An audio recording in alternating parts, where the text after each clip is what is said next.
what is the difference between living and non-living? If we see a dog running, or a cow chewing cud, or a man shouting loudly on the street, we know that these are living beings. But what if the dog or the cow or the man were asleep?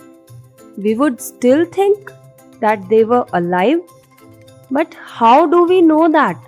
How we can say that they are alive? While sleeping, it seems that they are dead. But yes, we see them breathing. But what about plants? How do we know that they are alive? We can't see them breathing. We see their leaves have colors other than green also. So why we are saying that plants are living? So over the period of a time, we see them growing. They grow over time. That's why they are alive. But some plants are not visibly growing.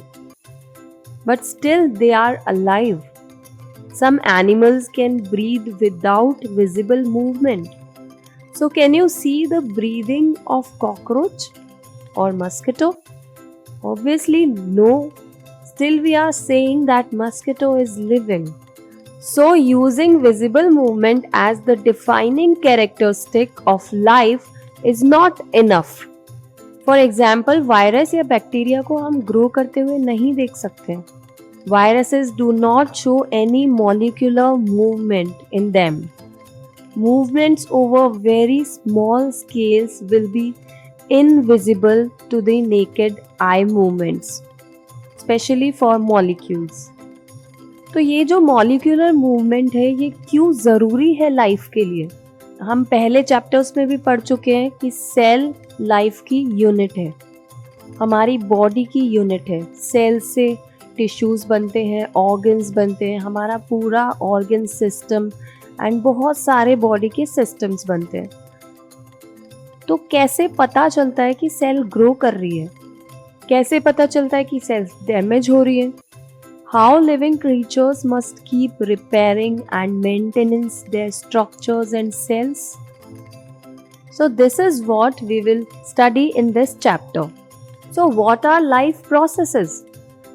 The maintenance functions of living organisms must go on even when they are not doing anything particular.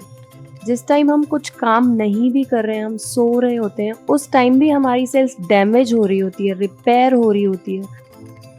तो ये सब processes कैसे चलते हैं जब हम सो रहे होते हैं तब भी? Even we are just sitting in the class, even we are just asleep, this maintenance job has to go on. The processes which together perform this maintenance job are life processes. ये सब वही तो processes हैं जिनसे life बनी हुई है. यही वो प्रोसेस है जो लिविंग बीइंग को नॉन लिविंग बीइंग से अलग करती है. तो बॉडी में इतनी सारी प्रोसेसेस चल रही होती हैं. ब्रेक डाउन होता है, फॉर्मेशन होता है, डैमेज होता है, फॉर्मेशन ऑफ न्यू मॉलिक्यूल्स. जब इंडिविजुअल प्रोड्यूस होता है, एग से जब स्पर्म फ्यूज करता है और एक पर्टिकुलर सेल का फॉर्मेशन होता है, that is known as zygote. Now zygote is a single cell.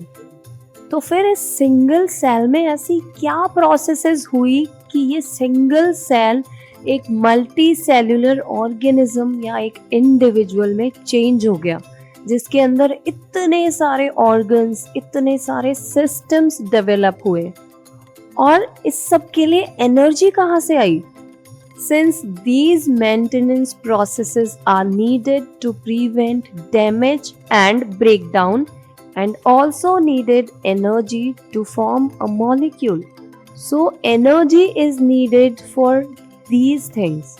तो ये एनर्जी आती कहाँ से है? ओके, ये एनर्जी आती है फूड से. That means this energy comes from outside the body of the individual organism. But food से हमें एनर्जी कैसे मिलती है? जब हम फूड खाते हैं तो हमें कोई करंट तो फील नहीं होता, तो उसमें एनर्जी कैसे है? यही तो हमें पढ़ना है लाइफ प्रोसेसेस में, that how this energy transfer by a source of energy from outside the body of the organism. If the body size of the organisms is to grow, additional raw material will also be needed from outside. So what is there in the food? We all know that life on earth depends on carbon-based molecules. So most of these food sources are also carbon-based. Depending on the complexity of these carbon sources, different organisms can then use different kind of nutritional processes. And the outside source of energy means the food can be different according to the environment and according to the individual's choice. So we all know that food is the source of our energy, therefore need to be broken down or built up in the body. That means जब food हमारी body के अंदर जाता है तो वो alimentary canal में break down हो जाता है, and then the smaller part of the food are absorbed in alimentary canal and finally converts into a uniform source of energy. अब ये फूड का एनर्जी में जो कन्वर्जन हुआ है यही हम पढ़ेंगे इस चैप्टर में। फूड जब एनर्जी में चेंज होता है तो बहुत सारी केमिकल रिएक्शंस हो रही होती हैं। ऑक्सीडेशन होता है, रिडक्शन होता है,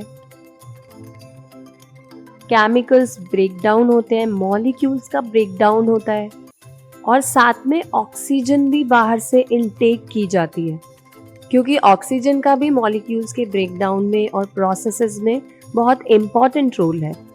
The process of acquiring oxygen from outside the body and to use it in the process of breakdown of food sources